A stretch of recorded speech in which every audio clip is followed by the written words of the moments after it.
प्रभु यीशु मसीह के जन्म के बारे में वो पेशन कोई भविष्यवाणी जो यशायाह ने दी, यशायाह 7 और उसके 14 वचन में विशेष करके कि प्रभु आप ही हमें एक चिन्ह देगा और एक कुंवारी गर्भवती होगी, पुत्र जनेगी और उसका नाम इम्मानुएल रखा जाएगा।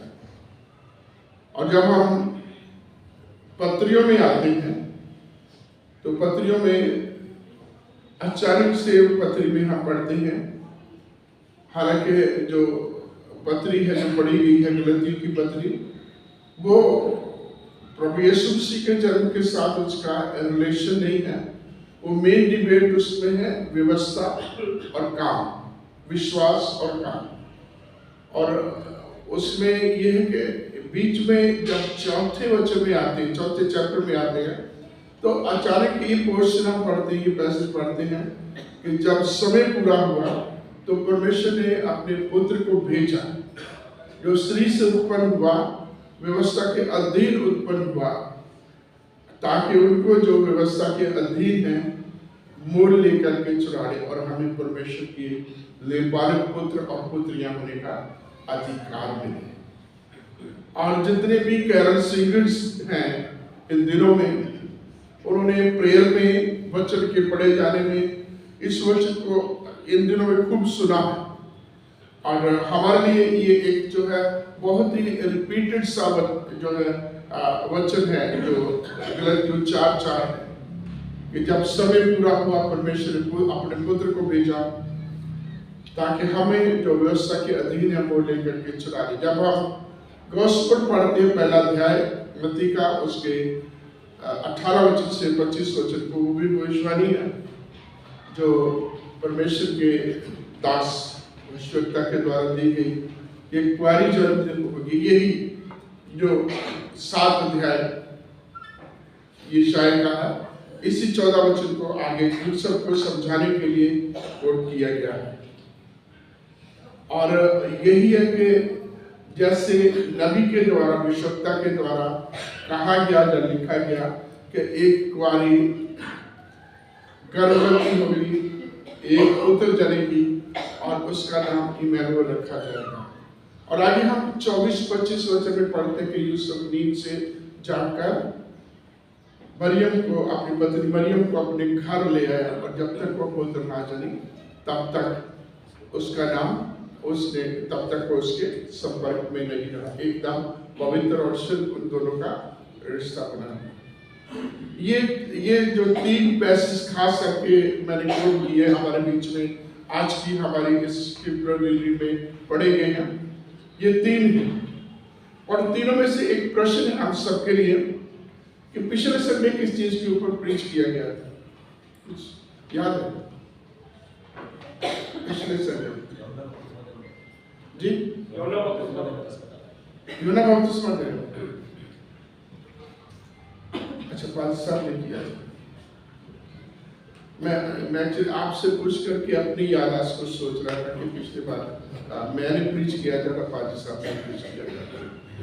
तो थैंक यू। मैं आज थोड़ा सा ये आपके बीच में शुरू करूंगा, शेयर करूंगा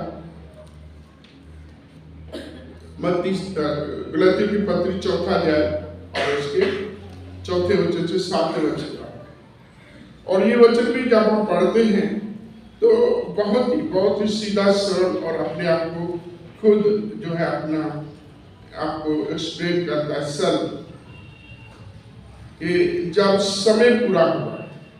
और जब हम समय की बात करते हैं तो परमेश्वर के बारे में हम पढ़ते हैं कि परमेश्वर God is a God of system. वो एक ऐसा परमेश्वर है कि वो सिस्टम का परमेश्वर है। जब हम पहला कुरिन्थियों पढ़ेंगे, पहला कुरिन्थियों उसका 15वां अध्याय और उसके 40 वचन को पढ़ेंगे।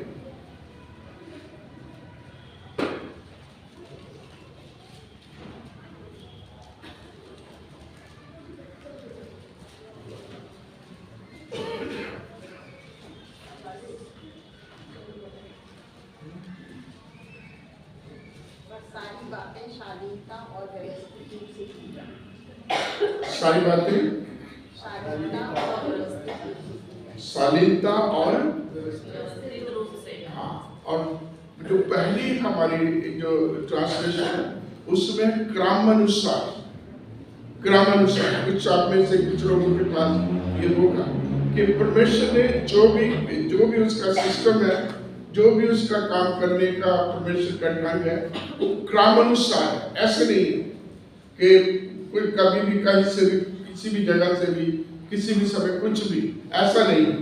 परमेश्वर एक सिस्टमैटिक ढंग से is a God of system, और हर चीज उसकी प्लान है एंड वेल प्लान है, और वो हमारे लिए, हमारे मानव जाति की बनाई के लिए है। तो मत्ती 4:4 में आ जाएंगे दोबारा, जिसमें लिखा है जब समय पूरा हुआ। जब समय पूरा हुआ मतलब कि कोई समय था जिसके बारे में ये जो प्रभु का दास प्रेरित पौलुस कहता है, वो समय पूरा हुआ है।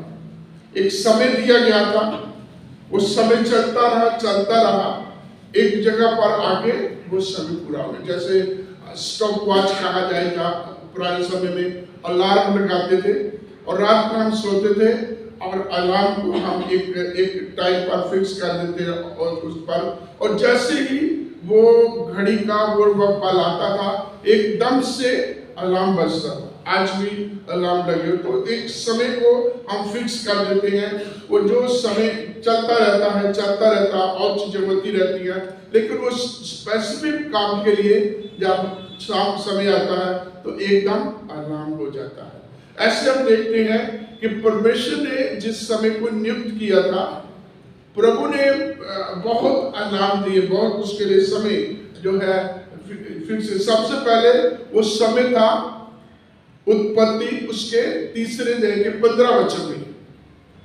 जब आदम हवा प्रभु के आज्ञा को तोड़ करके पाप में गिर गए, और जब परमेश्वर आदम हवा और सांप से बातचीत करते हैं तो तीनों ने अपने अपने जवाब दिए। आदम से पूछा तूने ये फल क्यों खाया है, तो उसने अपना जवाब दिया। हवा से जब पूछा गया तूने ये फल क्यों खाया है, उसने अपना जवाब दिया, और सांप से कुछ नहीं पूछा।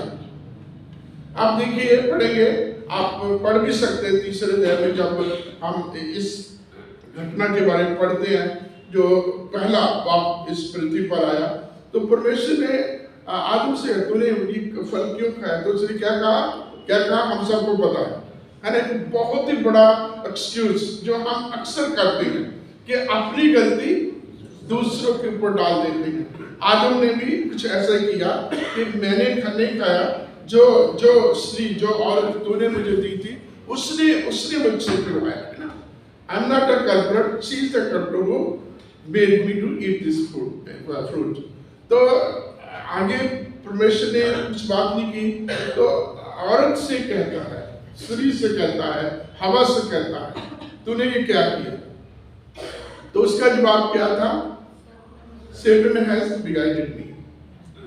क्या कहा, शैतान ने मुझे बहकाया तब मैंने कहा।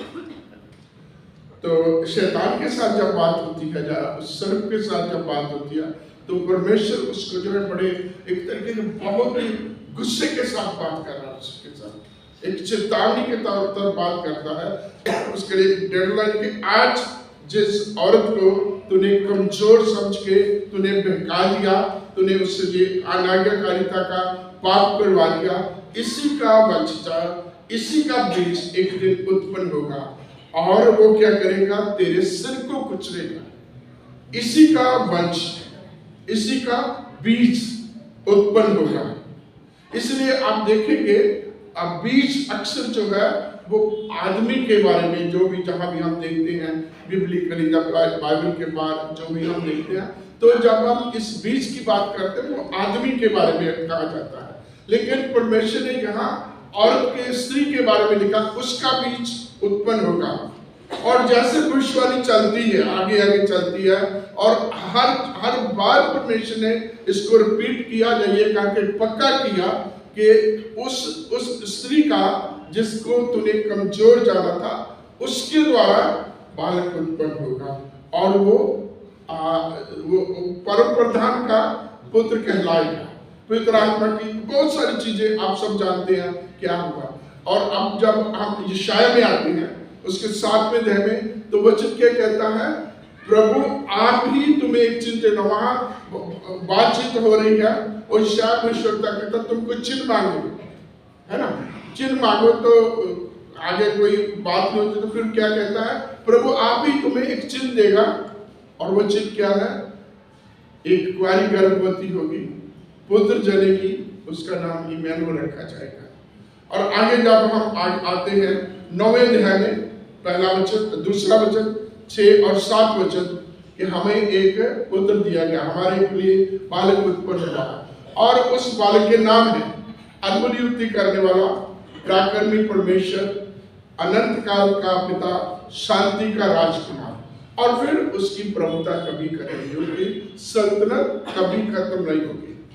और वही चीज को आगे जब हम बढ़ते हैं, वो हम जो है गॉस्पेल राइटर की बात करते हैं, जब हम जो है परमेश्वर के दास पौलुस के द्वारा उस बड़े रेवलेशन की, उस प्रकाशन की बातें जब हम पढ़ते हैं, तो उसी चीज को जो है फिर से भी पक्का किया जाता है, दोहराया जाता है कि जब समय पूरा हुआ, परमेश्वर ने अपने पुत्र को भेजा जो श्री से उत्पन्न हुआ।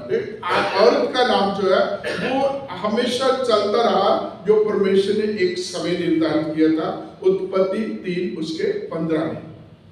परमेश्वर का पवित्र वचन कहता है कि इसके बारे में, परमेश्वर ने कितनी सुंदर सृष्टि बनाई थी, और वो शैतान ने जिस प्रकार से मिलावट की, और शैतान को उसका खामियाजा भुगतने के लिए परमेश्वर ने ये समय नियुक्त किया। शैतान जो है उसको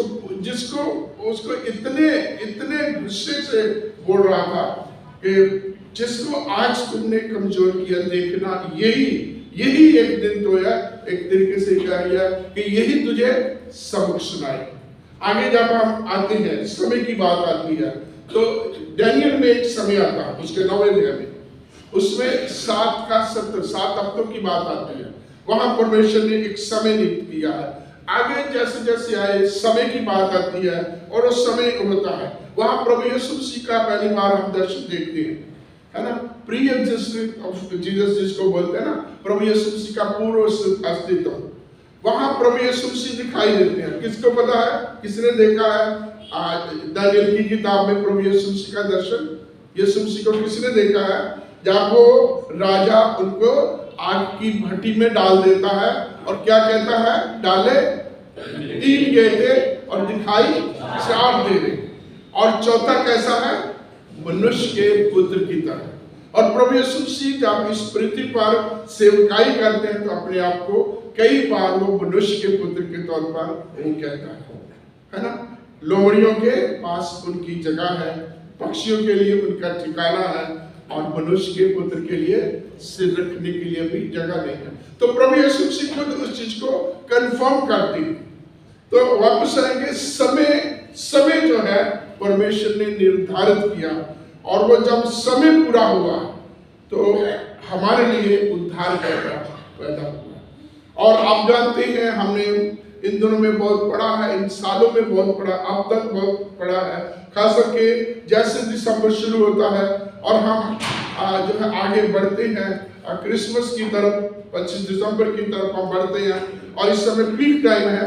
बहुत सारे आपको वीडियो क्लिप आपके पास आते हैं, कई सेवकों की बाइट आपके पास आती है, और उसमें बहुत टाइट से एक बात हमारे पास आती है, वो है purpose of Jesus Christ, what is Christmas, है ना। इससे रिलेटेड जितने बहुत सारे जो है हमारे पास है कि प्रभु यीशु मसीह क्यों आए, क्रिसमस क्यों मनाते हैं। तो कुल मिला के क्यों मनाते हैं, क्योंकि परमेश्वर ने नियुक्त किया था अपने पुत्र को इस पृथ्वी पर भेजने के लिए। ये नहीं है कि चलते चलते दुनिया बढ़ती रही और एक दिन ऐसा समय आया कि मरियम के गर्भ से यीशु मसीह भी पैदा हो गया। ऐसे नहीं था, it was not an accident. ये कुछ ऐसे अकस्मात, ऐसे अचानक से एक यीशु नाम का लड़का था, ऐसा कुछ नहीं था। परमेश्वर ने सदियों पहले, परमेश्वर ने उत्पत्ति से ही जब पाप हुआ, इस समय को निर्धारित किया, और वो जो है एक समय जब पूरा होता है तो वो उस कुंवारी स्त्री के द्वारा, मरियम के द्वारा वो इस पृथ्वी पर आते हैं। इस बीच में परमेश्वर ने बड़े प्रबंध किए, मनुष्य जाति को पाप से बचाने के लिए व्यवस्था दी, नबियों को भेजा, विद्वानों को भेजा, भविष्यवक्ताओं को भेजा, जिन्होंने समय समय पर अपने तरीके से लोगों को प्रभु की तरफ रुजू होने के लिए, प्रभु की तरफ आने के लिए उनकी मार्गदर्शन किया, उनकी अगुवाई की। लेकिन हर समय मानव जाति जो है असफल होती रही, और फिर वो समय जो प्रभु ने निर्धारित किया था वो समय पूरा हुआ। व्यवस्था दी, इसलिए यहाँ पढ़ते हैं कि व्यवस्था किसने दी गई कि इसके अनुसार चला, जो प्रभु के वचन में लिखा है, जो आज्ञा विधियां आपको दी, मुझसे यही सिखाता है, जो आज्ञा विधियां नियम तुम्हें दी गए हैं, इससे ना तो दाईं ओर मुड़ना ना बाईं ओर मुड़ना। यहोशू के साथ बातचीत करते हुए भी यही कहा गया कि जो व्यवस्था मेरे दास मूसा को ने तुम्हें दी है उसी के अनुसार चलना, ना तो दाईं ओर ना बाईं ओर मुड़ना। इसी के अनुसार चलने से तेरे सब काम सफल होंगे, तू प्रभावशाली होगा। इसी के अनुसार चलने से बड़ी बात कही गई, बहुत बड़ा प्रतिज्ञा की है कि जिंदगी भर तेरे सामने कोई ठहर नहीं सकेगा। और ये जब इन वचनों को हम पढ़ते बड़ी सामर्थ्य मिलती है। जिंदगी में बहुत कुछ होता है, बहुत सारी परेशानी आती है, कई तरीके के हालात होते हैं, बहुत सारे लोग होते हैं, बहुत सारी जो है अथॉरिटीज होती हैं, कई ऐसे सिस्टम हमारे लिए बन जाते हैं। लेकिन प्रभु का वचन कहता है कि इस व्यवस्था के ना तो दाईं ओर मुड़ना ना बाईं ओर मुड़ना। यदि इस व्यवस्था में बने रहेंगे तो जिंदगी में कोई भी इस दुनिया में ऐसी अथॉरिटी, ऐसा अधिकार, ऐसी पावर, ऐसी शख्सियत नहीं है जो तुम्हारे सामने ठहर सके। तो यहाँ हम देखते हैं कि परमेश्वर ने अपने पुत्र को भेजा कि इस व्यवस्था को, जो व्यवस्था दी गई है वो हमें इसलिए दी कि हम उसके अनुसार चलें और पाप ना करें। लेकिन फिर भी व्यवस्था में कहीं ना कहीं हम चूक जाते हैं, कहीं ना कहीं भूल चूक हो जाती है।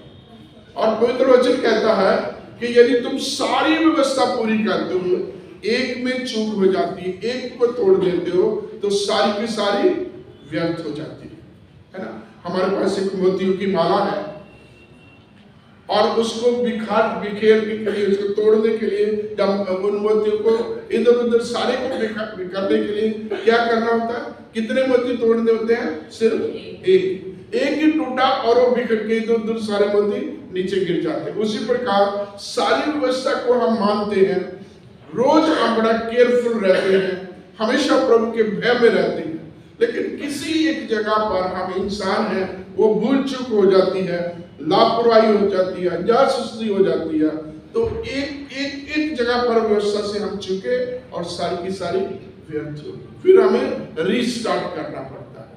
लेकिन प्रभु यीशु मसीह इसलिए आए कि मानव जाति, मनुष्य जो है बड़ा प्रयास कर रहा है, बड़े कर्म कांड कर रहा है, कई रीति विधियों को कर रहा है, कई उसे तीज त्योहार करने पड़ते हैं, कई जगहों पर जाना पड़ता है, कई प्रकार के स्नान करने पड़ते हैं और बहुत सारी बलिदान करने पड़ते हैं, कई प्रकार से चढ़ावे चढ़ाने पड़ते हैं, और सब करने के बाद एक समय ऐसा होता है चूक हो जाती है और सारा का सारा व्यर्थ हो जाता है।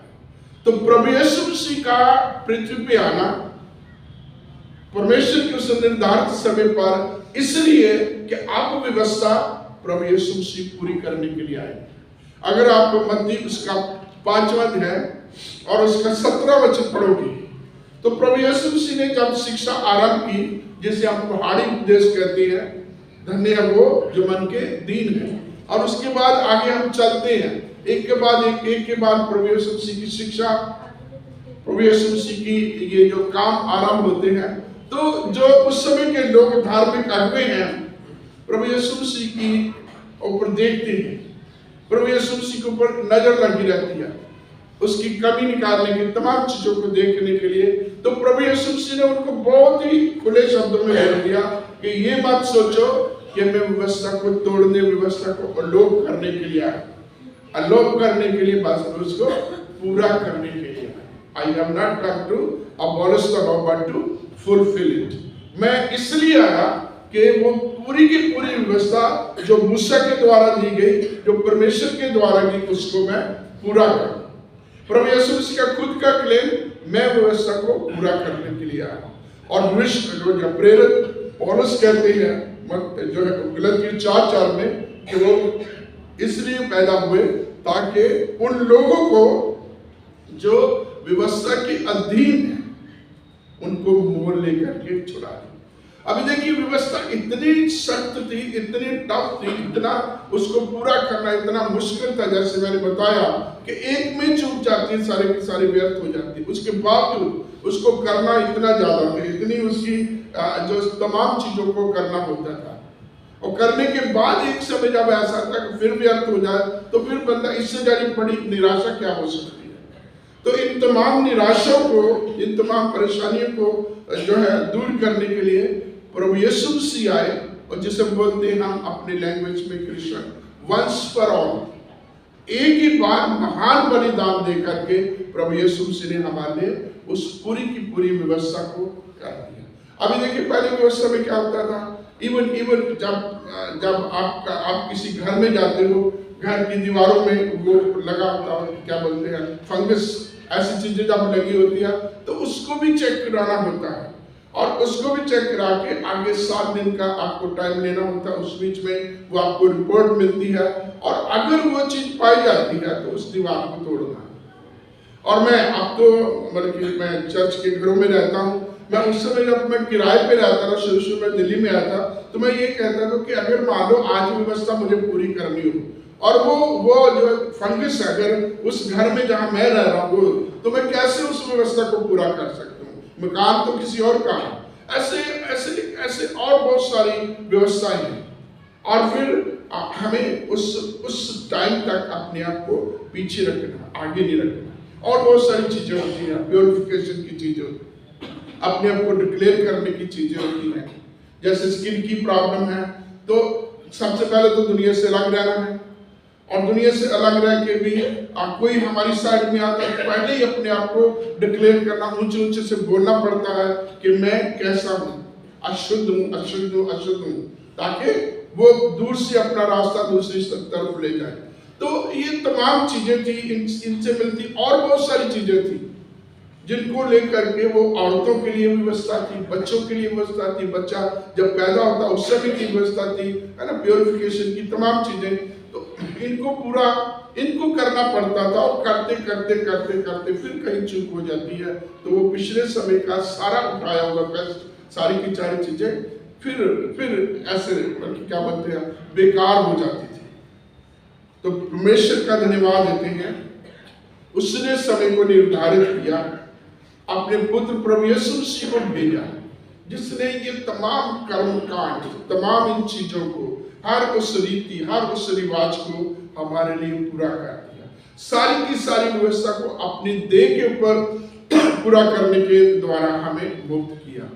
और दूसरी मुख्य बात इसमें है कि परमेश्वर ने हमें अपनी लिए पालक पुत्र और पुत्रियां होने का अधिकार दिया, हमें अपनी संतान होने का, लेपालक संतान होने का अधिकार दिया। जब आप पवित्र वचन पढ़ते हैं उसमें चार अलग जगहों पर हम देखते हैं मनुष्य की संतान कौन है, और परमेश्वर की संतान कौन है और परमेश्वर की संतान कौन नहीं। मत्ती 3 अध्याय और उसमें हम 7 वचन से आगे पढ़ते हैं।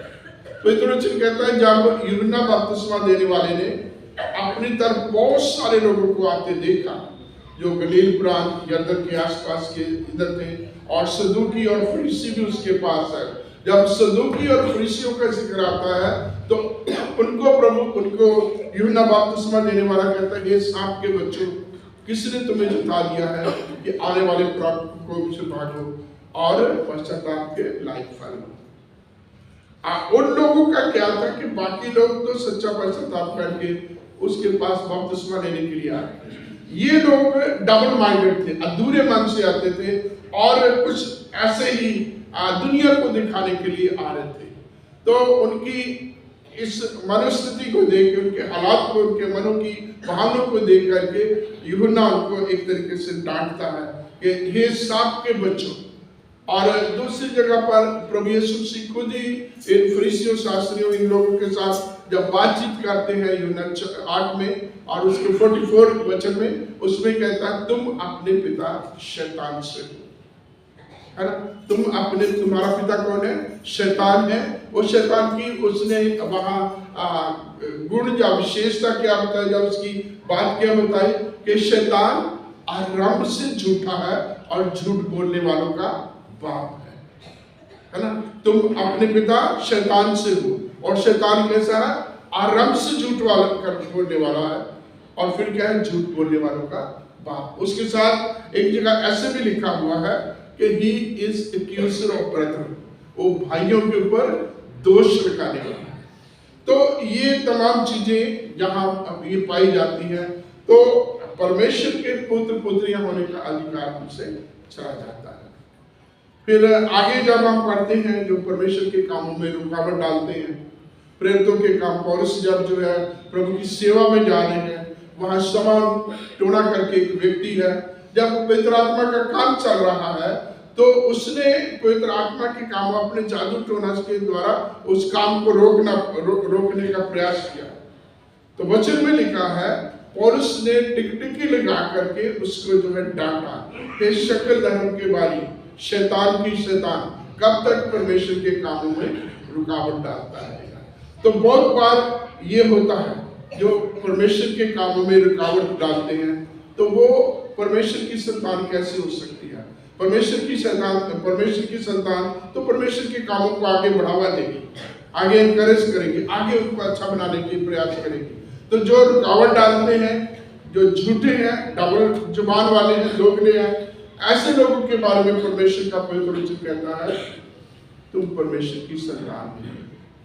और परमेश्वर की संतान कौन है? बड़े हमारा एक कॉमन सा वर्ड, बहुत हमारा क्या बोलते हैं, जिससे हमने बहुत ही अच्छे तरीके से कंटेस्ट किया होता है, जुबानी याद किया होता है। यूहन्ना 1 बार जितनों ने उसे ग्रहण किया उनको परमेश्वर की संतान होने का अधिकार है। यहाँ प्रभु यीशु मसीह ने खुद सारी की व्यवस्था को पूरा करने के द्वारा हमें जो है हमें परमेश्वर की संतान होने का अधिकार दिया, परमेश्वर के पुत्र और पुत्रियां होने का अधिकार दिया।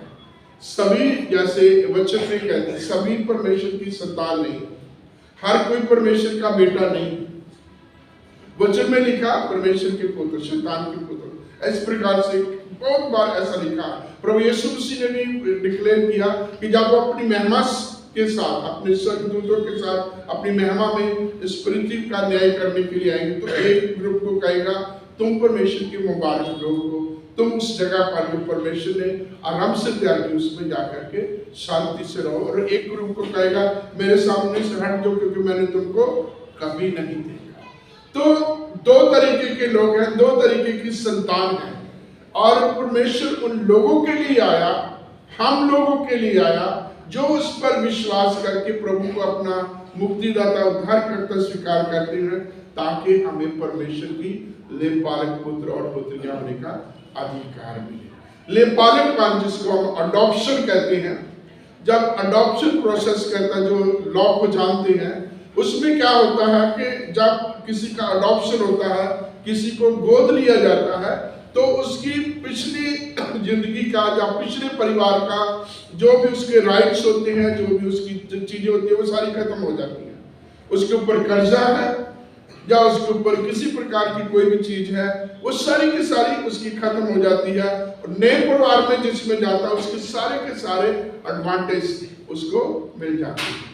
तो पिछले समय की तमाम, पिछले जीवन की या पिछले परिवार की तमाम चीजें खत्म हो जाती हैं, और हम आदम से पाप में चले आ रहे हैं। जब आदम हवा ने फल खाया, तो आदम को जब उनको बागी आदम से बाहर निकाला, तो परमेश्वर ने आदम से यही कहा कि तेरी वजह से पूरी की पूरी सृष्टि श्रापित है। आदम हवा के पाप की वजह से पूरी की पूरी सृष्टि श्रापित है, लानती है और श्राप से भरी हुई है।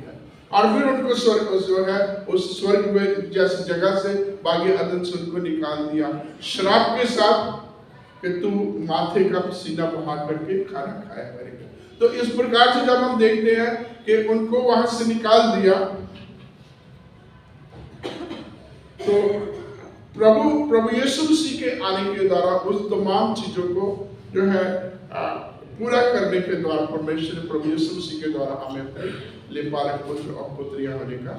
तीसरी चीज जो है इसमें हम पाते हैं कि हमें आएंगे दोबारा हम गलातियों 4 उसके 4 वचन में पढ़िए।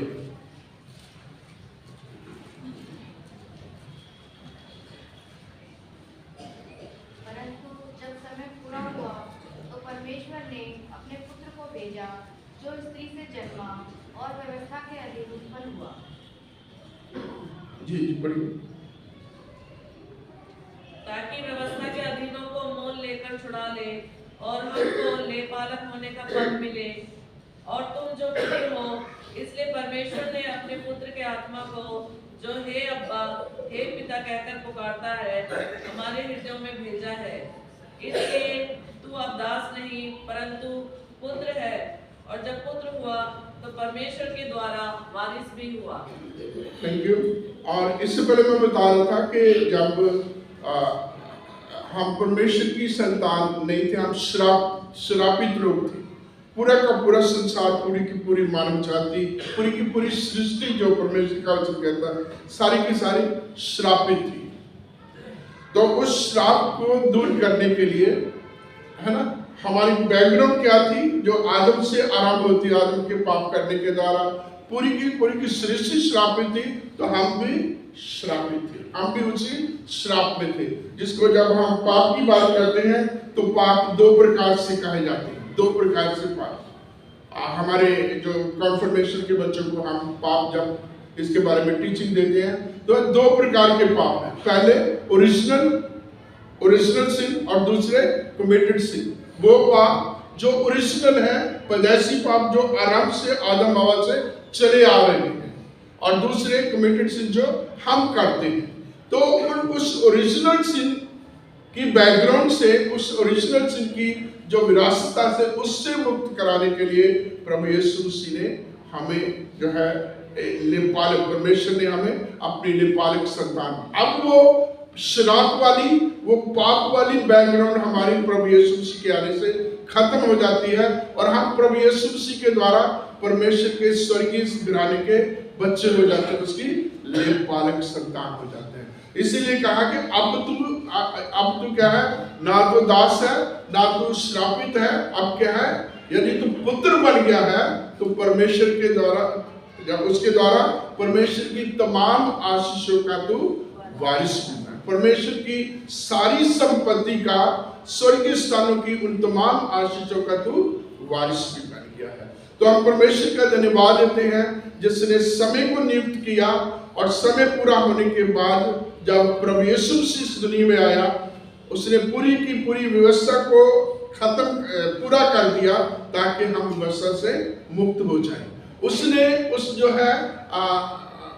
है पाप के, उस शैतान के, बुराई के तमाम उन दागों को जो परमेश्वर के बच्चों के ऊपर, संतान के ऊपर थे, उनको खत्म करके हमें परमेश्वर की लेपालक पुत्र और पुत्रियां होने का अधिकार दिया।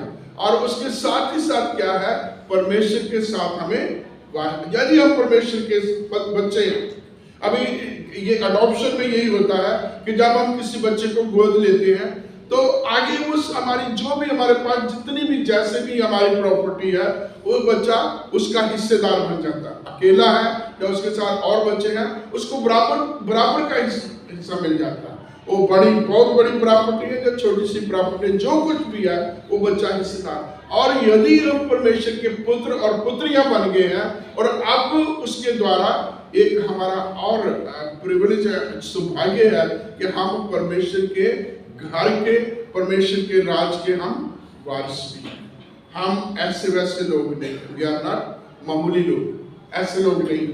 हम कैसे हैं, बहुत स्पेशल लोग हैं, परमेश्वर के चुने हुए लोग हैं, छुड़ाए हुए लोग हैं, और परमेश्वर के घर के लोग हैं जो परमेश्वर के राज के वारिस होने जा रहे हैं। तो परमेश्वर का धन्यवाद देते हैं इन 3 आशीषों के लिए, है ना।